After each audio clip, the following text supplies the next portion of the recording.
Romanos 5, de 1 a 11, eu lerei, os irmãos acompanham.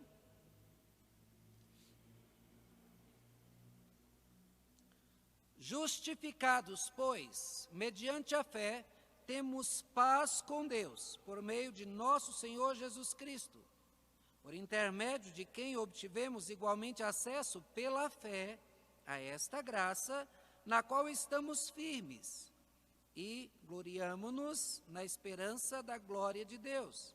E não somente isso, mas também nos gloriamos nas próprias tribulações, sabendo que a tribulação produz perseverança, a perseverança, experiência, e a experiência, esperança.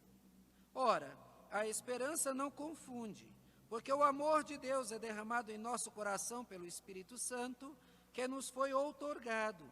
Porque Cristo, quando nós ainda éramos fracos, morreu ao seu tempo pelos ímpios.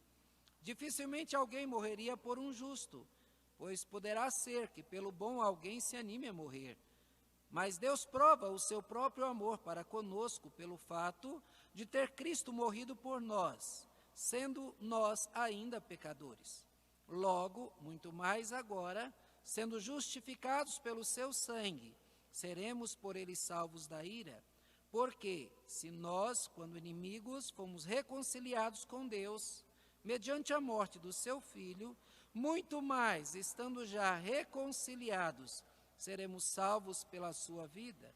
E não apenas isto, mas também nos gloriamos em Deus, por nosso Senhor Jesus Cristo, por intermédio de quem recebemos agora a reconciliação.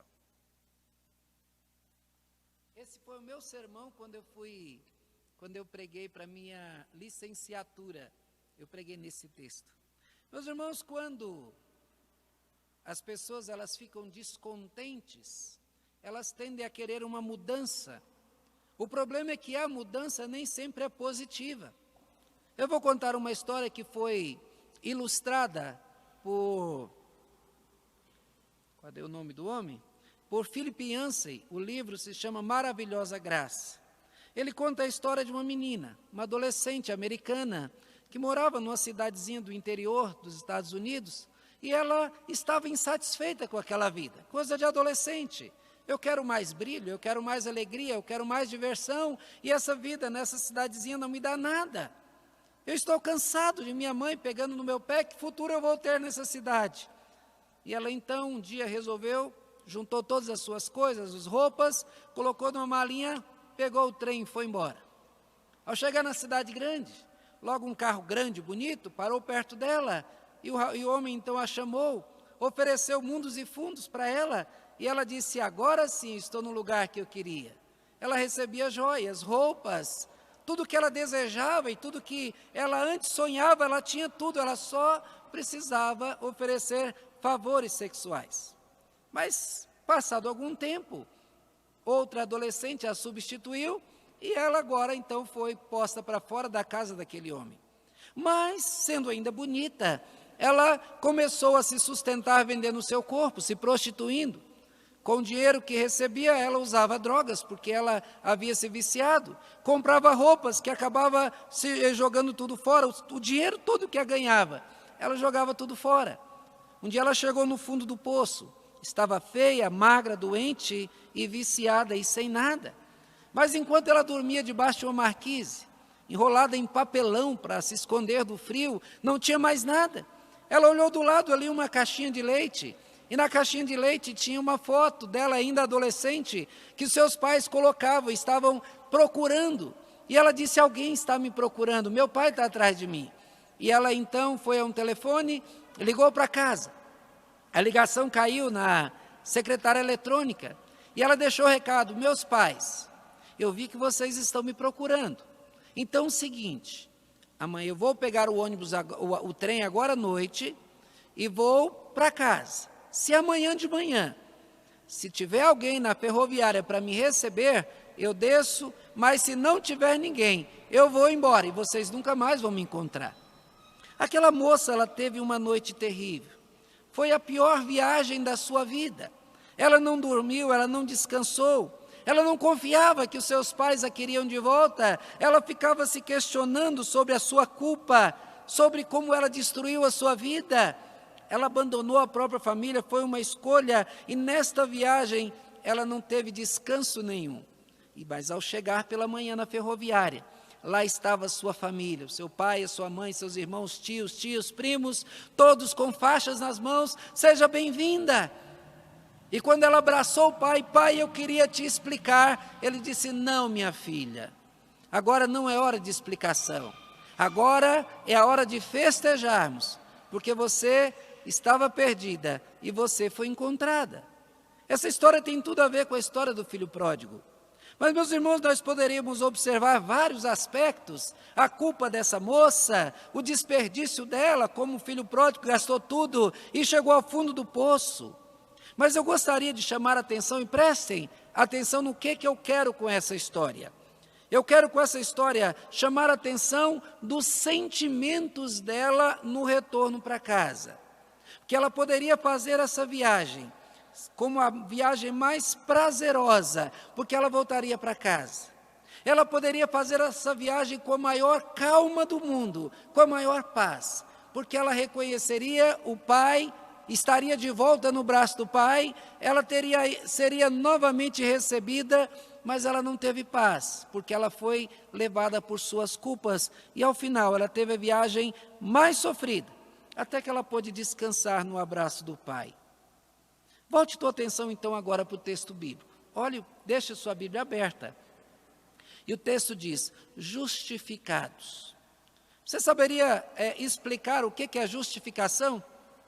Justificar é declarar um culpado como justo. Não é inocentar. Inocentar é falar o seguinte, você não é culpado. A pessoa é culpado, mas por falta de prova diz, não, você não pode ser condenado culpado porque você é inocente. Não. Justificar é declarar que o culpado, comprovadamente culpado, condenado, que ele, em vez de receber a culpa, ele será tratado como justo. Como é que nós somos justificados? Como é que Deus nos justifica? Para compreender, é necessário falar um pouco mais do significado de algumas coisas na prática sobre a justificação. Primeiro, eu vou repetir aqui, porque eu até citei no sermão de domingo, a questão dos 3 aspectos da salvação. A salvação final, que é a glorificação, quando nós entrarmos nos céus, então fomos recebidos da glória. Essa é a salvação final, é um ato de nos receber. Tem um ato da salvação do pecado, que é a salvação da força que o pecado tem na nossa vida e que nos leva a decidir coisas que a tomar atitudes que fazem mal para nós. E à medida que nós caminhamos com Deus e nos dedicamos a Ele, nós vamos vencendo degrau por degrau essa batalha. Às vezes perdemos a luta, mas nós nos levantamos e continuamos a batalha. Assim, a cada dia nós vamos sendo salvos do poder que o pecado tem na nossa vida. Esse é um processo, que é o processo chamado de santificação. Esse processo começa na conversão e vai até o último dia da vida. Não é algo que aconteceu e acabou. Mas tem o terceiro, que é a salvação da ira de Deus. É a salvação primeira. É um decreto, como que o juiz que bate o martelo, é um decreto de Deus. E quando foi que isso aconteceu? Aconteceu na eternidade, como a Bíblia diz que Cristo morreu por nós antes da fundação do mundo. Quando Deus, por causa de Cristo, decretou que aqueles por quem Cristo morreu, que eles seriam tratados com a justiça de Cristo. Portanto, quem foi justificado está livre da ira de Deus. Ele resolveu nos amar. E por causa do Filho, ele decretou que seríamos justos. Essa salvação chamamos de justificação. Para nos tornar justos, ele não apenas esqueceu os nossos pecados. Pelo contrário, ele pagou o preço para o nosso perdão. A nossa salvação, ela é recebida por nós de graça, mas ela custou um alto preço para Deus. Essa foi a missão de Cristo sobre a terra. Viver como um homem, sendo tentado em todas as coisas como todos os homens, mas sem pecado nenhum, para que como homem ele pudesse substituir os outros homens. Porque se qualquer de nós morresse, seria a condenação pelo nosso pecado. Por isso que precisaria de um homem sem pecado para poder ser oferecido para a salvação dos demais. Então, desse modo, Deus decidiu nos salvar. E nessa ação divina, há nessa ação divina 3 tipos de imputação, que garante o perdão e a aceitação divina daqueles por quem Cristo resolveu salvar. Veja, primeiro, Deus imputou o pecado de Adão a todos os homens. Mas espera aí, quer dizer que eu vou para o inferno por causa de Adão? Nos próximos estudos nós vamos falar mais sobre isso. Mas Deus decretou que a condenação de Adão, ela passasse para toda a raça humana. Veja Efésios 2:3, quando diz, éramos por natureza filhos da ira de Deus. Por natureza. Então toda a raça humana já nasce por natureza como filhos da ira. Não é que nós seremos condenados. Nós já nascemos condenados. Toda a raça humana já nasce condenada. É o que chamamos de pecado original. É o pecado que herdamos do original, do primeiro pai. Você pode não querer aceitar isso, mas é assim. Adão era o representante federal. Ele representava a raça humana. A sua atitude afetou todos os seus descendentes. Quando Deus amaldiçoou Adão, também amaldiçoou toda a raça humana. Os descendentes de Adão já nascem com a condenação de Adão. Mas aí, Deus fez algo mais. Deus, ele imputou o pecado dos homens em Jesus. Jesus, ele se tornou o maior pecador de todos os tempos. Ele se tornou maldito, como diz Gálatas 3, 12 e 14, maldito é todo aquele que é pendurado no madeiro. Jesus, quando ele foi levantado da cruz, ele se tornou maldito em nosso lugar. O santo se tornou o maior pecador na cruz. Ele não tinha pecados, mas Deus decidiu imputar nele o pecado dos homens, pelo qual Cristo decidiu salvar. Todos os nossos pecados foram imputados nele. Se o processo da salvação parasse aí, Deus já teria feito por nós tudo de melhor. Esse é o problema dos nossos irmãos que pensam diferente de nós, porque eles acreditam que Deus fez até aqui. Botou o pecado na conversão, o pecado todo. E aí então agora, a partir da conversão, depende de nós. Mas acontece o seguinte, o processo da salvação não parou em Deus imputar o nosso pecado sobre Jesus. Se ele parasse aí, ele teria destruído toda a sua obra. Porque todo convertido, por mais zeloso que seja, ele peca novamente. E como peca, o salário do pecado é a morte. Cristo teria que morrer várias e várias vezes. Então Deus fez algo mais. Deus, ele imputou a justiça de Cristo em nós. Esta com certeza foi a maior ação de Deus para nós. Quando Deus decidiu imputar a justiça de Cristo em nós, ele apagou a nossa história e ele colocou na nossa ficha as obras de Cristo, o seu Filho fiel. Os pecados dos homens, escritos na sua ficha, são cobertos pelo sangue de Cristo. Ao tratar com aqueles por quem Cristo morreu, o Pai não vê a nossa ficha de pecados, mas ele vê e nos trata baseado na ficha fiel de Jesus. O valor da fidelidade de Cristo que foi creditado a nós é inacreditavelmente imenso. Todos os que creem em Cristo recebem a sua justiça e se tornam justos diante de Deus para toda a eternidade. Tendo dito essas verdades, Paulo acrescenta, mediante a fé. Uma das grandes barreiras enfrentadas da reforma protestante foi o modo como os homens pensavam que recebiam a salvação. Havia os ricos que compravam relíquias sagradas. Eles criam que com elas eles teriam ou alcançariam bens divinos, até a salvação. Eles tinham lascas da cruz, pedaços de ossos de mártires, roupas desses homens e muito mais. Também criam, como muitos ainda creem hoje, que conseguiriam os bens espirituais através de boas obras, através de fidelidade a preceitos estabelecidos pela igreja, através de doação, de muita oração, de doações e caridades. A reforma protestante afirmou sola fide, ou seja, você só aceita que é salvo, você só usufrui da salvação através da fé. Martinho Lutero em Romanos que o justo viverá pela fé. Ele entendeu que conseguiria ter paz com Deus apenas através da fé. E olha que ele, se você viu o filme de Lutero, você verá o quanto ele se esforçava para ter a certeza da salvação. Mas tudo que ele fez foi inútil para ele. Somente crendo em Cristo e dependendo das suas obras, como meio de justiça da fé, é que o homem pode se tornar ousado para se apresentar diante de Deus. Essa fé é um presente de Deus para os seus eleitos. Escrevendo a Tito, Paulo disse: a fé que é dos eleitos de Deus.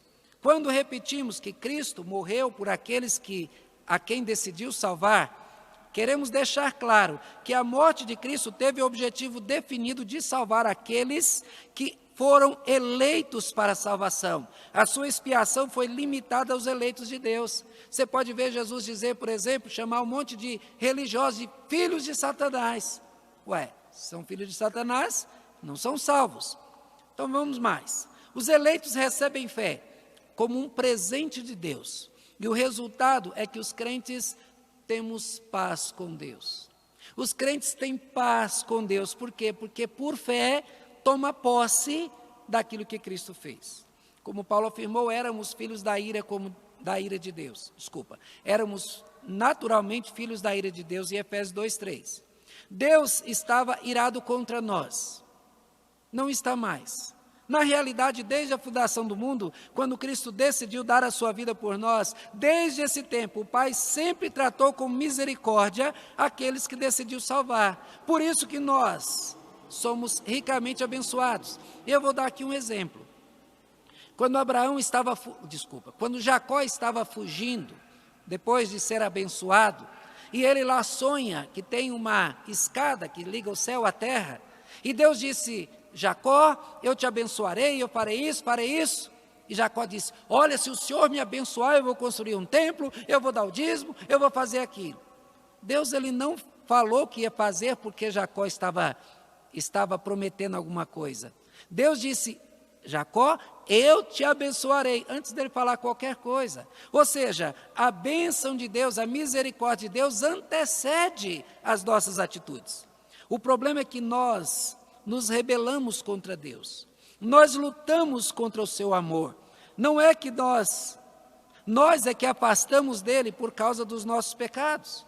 Mas quando recebemos pela fé que ele nos dá, compreendendo todo o processo da salvação, sabendo todo o bem que Deus fez por nós, e pelo fato de Jesus ter levado sobre si o nosso pecado, e o Pai ter nos declarado como justos, então tudo isso gera paz com Deus.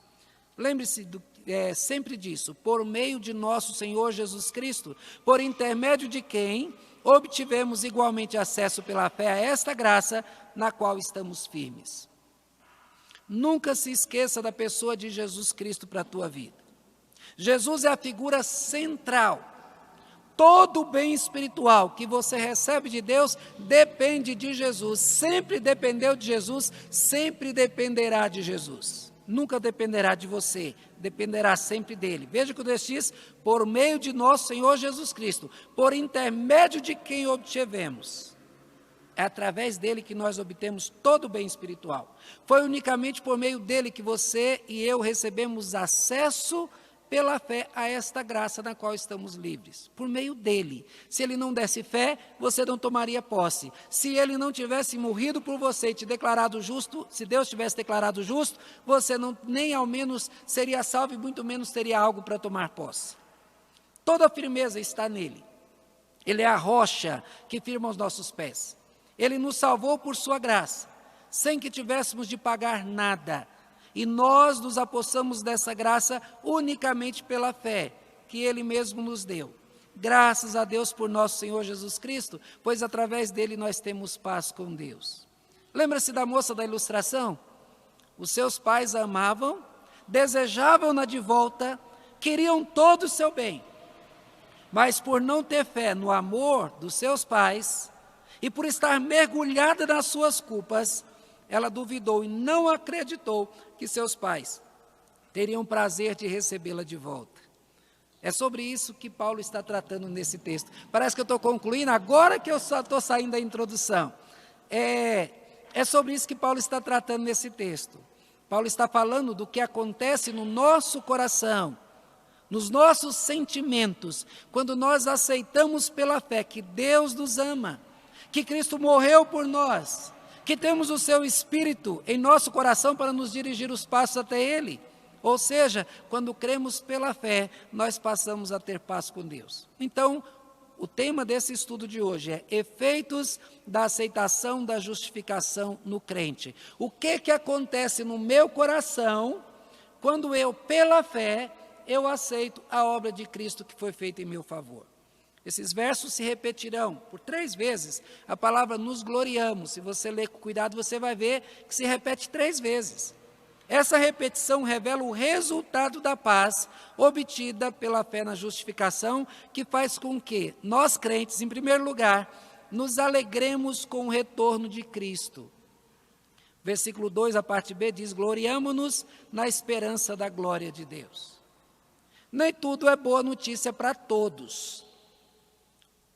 Por exemplo, o exército brasileiro ser colocado nas ruas pode dar para a maioria dos brasileiros a total segurança. A pessoa sai de casa, tem soldado aqui, outra ali, eu posso andar à vontade. Mas para baderneiros, para vagabundos, para criminosos, é uma péssima notícia. Uma mesa farta, pensou, Leandro? A mesa bonita, com bolo, pudim, aquela coisa toda, parece uma ótima notícia, não é? Mas para diabético, meu Deus, vou ter que tomar injeção. Para quem quer emagrecer, não, essa notícia não é boa, porque eu vou ter que lutar mais. Eu estou sem comer pão e arroz há tanto tempo, agora eu não vou poder comer. Então a notícia é boa, mas não é boa para todo mundo. O dia da volta de Jesus será o dia em que todos os joelhos se dobrarão. Todos confessarão que Jesus é o Senhor. Será o dia em que Deus será glorificado na terra. O ateu baterá na sua boca e se angustiará por ter negado a existência de Deus. Os hereges que deturparam a palavra de Deus e ensinaram coisas vãs entrarão em desespero, pois terão de prestar contas dos seus atos. Os impuros terão de encarar os olhos do juiz, que os condenará, e nenhum deles terá como se justificar do seu pecado. Deus será glorificado o dia em que Jesus Cristo voltar. Paulo descreve esse retorno em sua carta aos Coríntios, também aos Tessalonicenses. Apocalipse retrata a glória e a majestade de nosso Senhor, vindo, cercado de anjos, com trombetas em suas mãos, anunciando a chegada do Rei. Será o dia mais glorioso para todos aqueles que esperam a sua vinda, que creram no seu nome, mas também será o pior dia para aqueles que se rebelaram contra ele e desprezaram a sua salvação. O dia do Senhor é descrito na Bíblia como um dia de terror. Veja alguns textos do Antigo Testamento. Lá em Joel 2, 31 e 3, 14 diz: o céu se converterá em trevas e a lua em sangue, até que venha o grande e terrível dia do Senhor. Multidões, multidões no vale da decisão, porque o dia do Senhor está perto, no vale da decisão. Amós 5, 18 a 20. Ai de vós que desejais o dia do Senhor. Para que desejais vós o dia do Senhor? É dia de trevas e não dia de luz. Uivai, isso em Isaías 13, 6 e 9. Uivai, pois está perto o dia do Senhor. Vem o Todo-Poderoso com assolação. Eis que vem o dia do Senhor, dia cruel, com ira e ardendo em furor, para converter a terra em assolação e dela destruir os pecadores. Se você tem uma série de textos aqui, se quem quiser pode pegar depois, todos eles descrevendo, agora também no Novo Testamento, como será terrível o dia da manifestação da ira de Deus, quando todos os homens serão julgados. A questão é, como pode um dia tão terrível ser esperado com alegria pelos crentes? É que não estamos agora em paz com Deus. Nós sabemos que Deus não está irado contra nós. Ele se satisfez com o sacrifício de Cristo na cruz e atribuiu aos seus eleitos a justiça de Cristo. Não há por que ter medo de Deus. Por isso, nós podemos dizer Maranata, ou seja, ora vem Jesus. todos os crentes desejam, ansiosos a sua volta.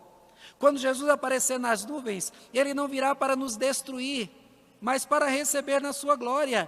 Ele disse: não se turbe o vosso coração, credes em Deus e credes também em mim. Na casa do meu Pai há muitas moradas, se assim não for, eu vou-lhe teria dito, pois eu vou preparar lugar. E quando eu for e vos preparar lugar, eu voltarei e vos receberei para mim mesmo, para que onde eu estou estejais vós também. João 14, 1 e 3. Veja, Jesus está dizendo, quando eu voltar, é para levar vocês junto de mim. Por ter fé na justificação que Deus nos proporcionou em Jesus, confiados no seu amor e na sua misericórdia, é que esperamos o dia da glorificação de Deus com alegria. Como o texto diz, nos gloriamos na esperança da glória de Deus. Para aqueles que não têm essa esperança, o que resta nesse dia é angústia e desespero, pois a única fonte de paz com Deus é Jesus Cristo, sendo recebida pela fé. Sem Cristo, sem paz. Mas nós veremos agora que o resultado da paz obtida pela fé na justificação faz com que nós crentes nos alegremos até no meio das tribulações. Versículo 3 diz, e não somente isto, mas também nos gloriamos nas próprias tribulações, sabendo que a tribulação produz perseverança, a perseverança é experiência, e a experiência, esperança. Jesus, quando ainda andava como homem entre os homens, Ele avisou os seus discípulos, estas coisas vos tenho dito para que tenhais paz em mim. No mundo passais por aflição, mas tende bom ânimo, eu venci o mundo. João 16, 33. Esse foi um entre muitos avisos de Jesus para os seus discípulos, para avisar que este mundo não é a nossa casa, não é o paraíso que Ele prometeu para os seus filhos.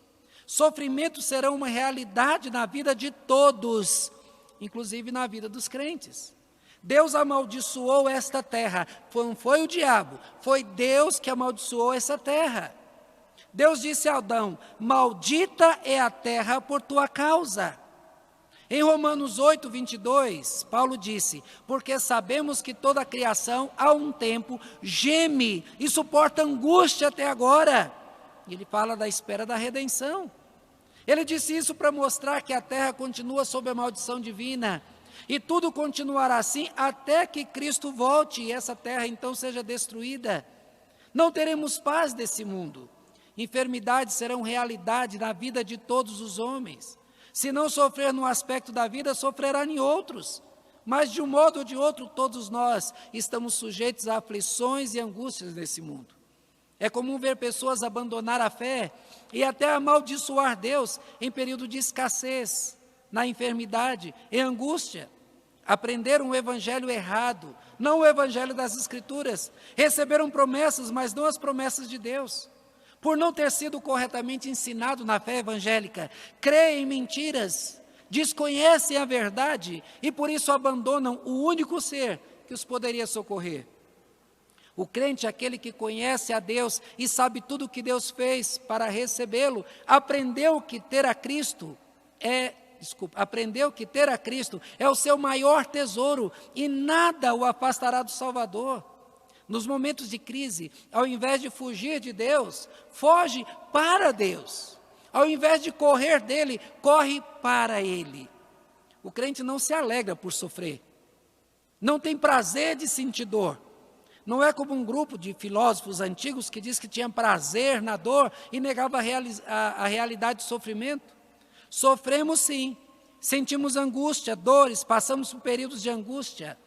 Só que nós sabemos que o sofrimento que passamos não é fruto de castigo divino, pois Cristo se ofereceu para receber o nosso castigo.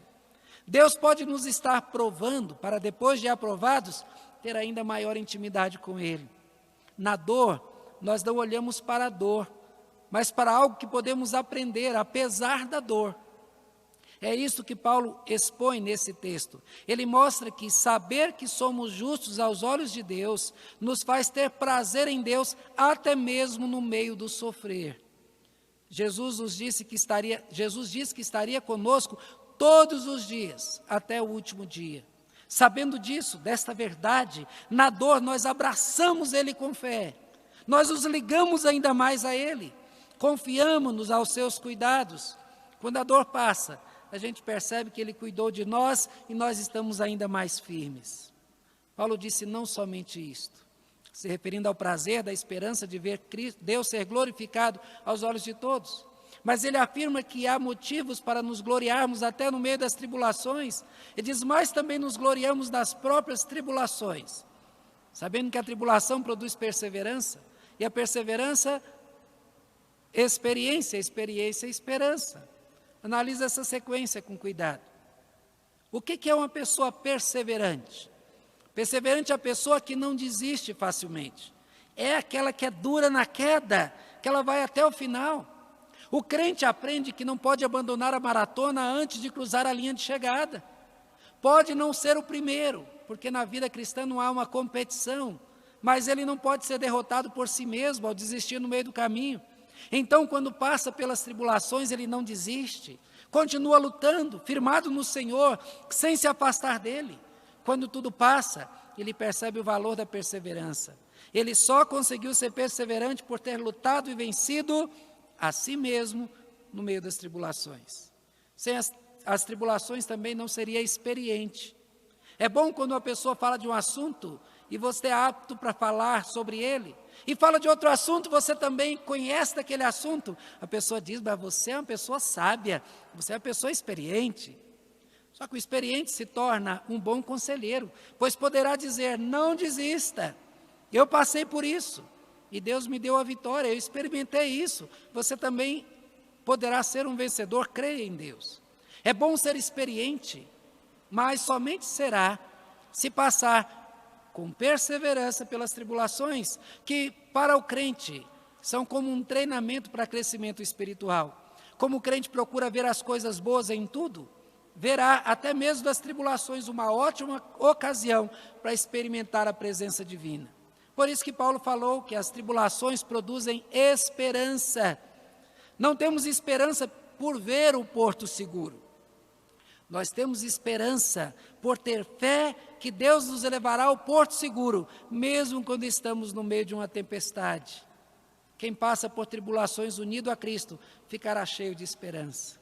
Mas, meus irmãos, continuamos observando o que o resultado da paz faz em nós, e ela faz com que nós nos alegremos na reconciliação com Deus. O texto é longo, do versículo 5 ao versículo 11, nós já lemos, eu não vou repetir. Há brigas de famílias que são históricas. A história de Romeu e Julieta mostra que os Montecchios e os Capuletos se odiavam tanto que o amor desses dois jovens acabou em morte. Me lembro quando era criança, eu aprendi uma musiquinha que falava de duas famílias, a história dos Pereira e dos Padilhas, que eles se matavam. Quem veio do interior sabe das brigas de família. O Adelso, que veio também lá de Cocos, da região de lá, ele conhece as famílias que se odiavam.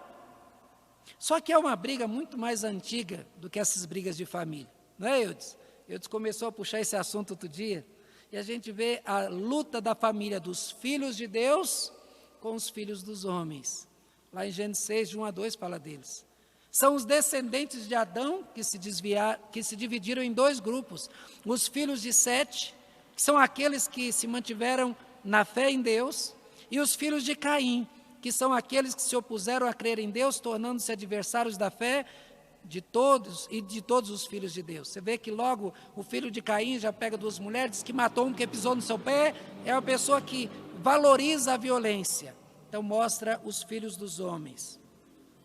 Essas famílias subsistem até hoje, continua ainda essa briga. De um lado existimos nós que cremos e esperamos em Deus e confiamos que um dia especial seremos resgatados por Deus e levados para o paraíso, preparado para nós. Somos a família dos filhos de Deus, nós e todos aqueles que creem em Cristo. Jesus afirmou que, por sermos desta família da fé, neste mundo seremos perseguidos. Do outro lado, aqueles que rejeitam toda e qualquer ideia de Deus. São os filhos dos homens. Eles preferem crer que não há um Criador e que as coisas se criaram como fruto do acaso, o desenvolvimento celular aleatório, onde seres inferiores foram se modificando, se desenvolvendo até que o homem e o mundo chegaram então à forma que tem hoje. Mas além disso, essa outra família, os filhos dos homens, eles criaram um ódio mortal por Deus e por seus seguidores. Historicamente, há uma perseguição natural deles contra nós. Olha a história e você vai ver. Sempre perseguiram os crentes em Deus. Sempre desejaram o mal daqueles que demonstram confiar nele. São nossos adversários, são inimigos. Basta ver o que acontece com jovens crentes quando entram na faculdade. Os professores da família dos filhos dos homens, eles perseguem, fazendo todo tipo de pressão para que esses jovens abandonem a fé pela sua pouca experiência. Mas veja, meus irmãos, falando dessa família que persegue os crentes, a gente vê que isso acontece sempre. As famílias crentes sempre sofreram, e quando a gente vê lá no final, essa família dos filhos dos homens vai se unir a Satanás para lutar contra Cristo e contra a sua igreja. Satanás e os demais anjos caídos, os demônios, estão por trás dos filhos dos homens. Eles os induzem ao erro e fazem deles os seus escravos, para fazerem a sua vontade e serem condenados juntamente com eles. Satanás é o príncipe das trevas. Príncipe da potestade do ar é o espírito maligno que atua dos filhos da desobediência. Está lá em Efésios 2:2. Essa é a inimizade natural. Todos nós, presta atenção, todos nós fazemos parte da família dos homens. E éramos, por natureza, filhos da ira de Deus, porque naturalmente éramos contrários a tudo que diz respeito a Deus. Nós não o desejávamos, nós não o procurávamos. Diz o texto, olhando Deus para a terra, não há nenhum que busque a Deus, nenhum que o tema. Essa oposição natural se vê na dificuldade que temos para crer nele, na dificuldade para decorar versículos bíblicos e coisas relacionadas a Deus, e na facilidade que temos para nos desviarmos de Deus, pois lá no fundo há uma força maligna que nos induz a retornarmos para a lama da qual fomos tirados. Essa força se chama carne.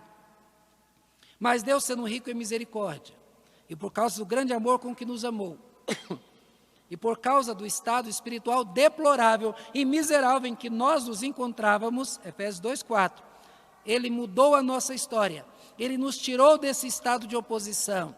O maior milagre de Deus em nós não é curar de doenças, não é resolver problemas financeiros, não é nos deixar livres de outros problemas. O maior milagre de Deus em nós foi nos tirar desse estado de miséria e de oposição a Deus. Foi nos tirar do meio da família maldita dos homens e nos adotar na família dos filhos de Deus. Nós somos adotados, essa é a adoção que a Bíblia fala. A salvação, ela foi incomparavelmente o maior milagre de Deus em nós. Como Paulo fala em Efésios, mas agora em Cristo Jesus.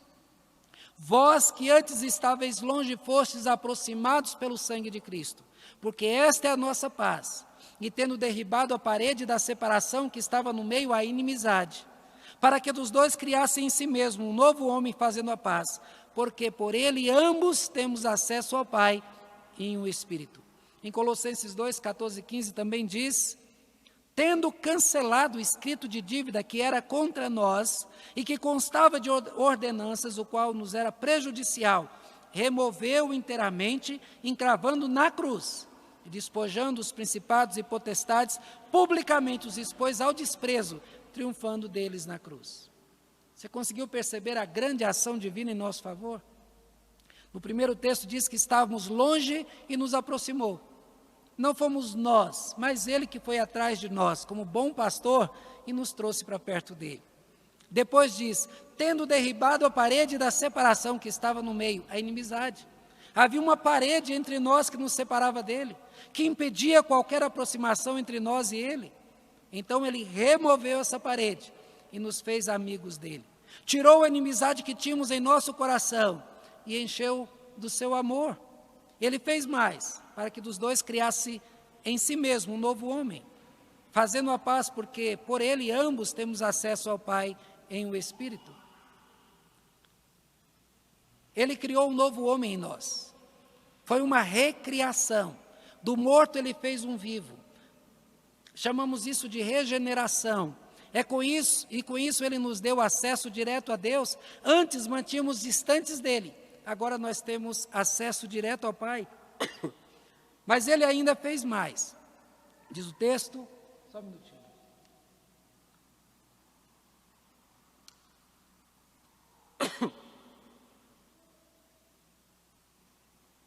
O texto diz que havia um escrito de dívida que era contra nós. Imagina, se o pecado, cada pecado merece a morte. Somos o seu pecado de um dia. Somos o teu pecado de uma semana. Somos o teu pecado de um mês. Conte quantos minutos de vida você viveu durante a sua história. Que tamanho que era a tua dívida. Havia algo contra nós, uma espécie de uma promissória que continha todas as nossas dívidas espirituais. O texto diz que Deus cancelou, ele rasgou o escrito da dívida. A promissória, o cheque, ele rasgou e colocou na nossa conta toda a justiça de Cristo. Isso é que é bênção. E ele, despojando dos principados e potestades, publicamente, os expôs ao desprezo, triunfando deles na cruz. Veja, que Deus esfregou a nossa liberdade na cara do inimigo. Ele os envergonhou e mostrou que em Cristo nós somos livres. Ele nos tornou a família inimiga, ele nos tomou da família inimiga e nos fez membros da sua família. Somos agora membros da família dos filhos de Deus. É por isso que, tendo aceitado pela fé que somos justos diante de Deus, nós nos gloriamos na nossa reconciliação. Paulo termina esse texto dizendo, e não apenas isso, mas também nos gloriamos em Deus, por nosso Senhor Jesus Cristo, por intermédio de quem recebemos agora a reconciliação. Todo esse processo de nos tirar do estado de inimizade, de oposição e ódio por Deus, foi a ação divina em nós. Deus desejou a nossa presença, Ele quis nos salvar. Ele veio em nosso socorro quando estávamos atolados do lamaçal do pecado. Ele fez a paz entre nós e Ele. Como não nos alegramos com o fim dessa inimizade? Como é que a gente pode dizer que é crente sem se alegrar com tudo que Cristo fez? Louvamos a Deus por nosso Senhor Jesus Cristo, que com a oferta da sua vida proporcionou paz em Deus e paz com Deus. Pela graça somos salvos e esse é o maior motivo da alegria. Para concluir, gostaria de colocar você do lado daquela moça que abandonou a sua família e destruiu a sua vida e agora retorna para casa. Ela está cheia de culpas. As cicatrizes das suas atitudes erradas não lhe deixam ter alegria de voltar para casa, para as pessoas que a amam. A sua família a espera cheia de amor, mas ela não consegue ter paz. Olhe bem para essa moça, pois ela te representa. Ela e você e eu, nós somos ela, representados aqui no trem da nossa existência, do qual Deus nos colocou para voltar para Ele. Você pode ir a Deus todo cheio de alegria e paz no coração, sabendo que o preço foi pago, que a salvação é certa e segura, ou você pode fazer essa viagem culpado, angustiado, cheio de pensamentos, tentando se justificar para mostrar a Deus que não foi bem assim, que você não queria fazer as coisas daquele jeito.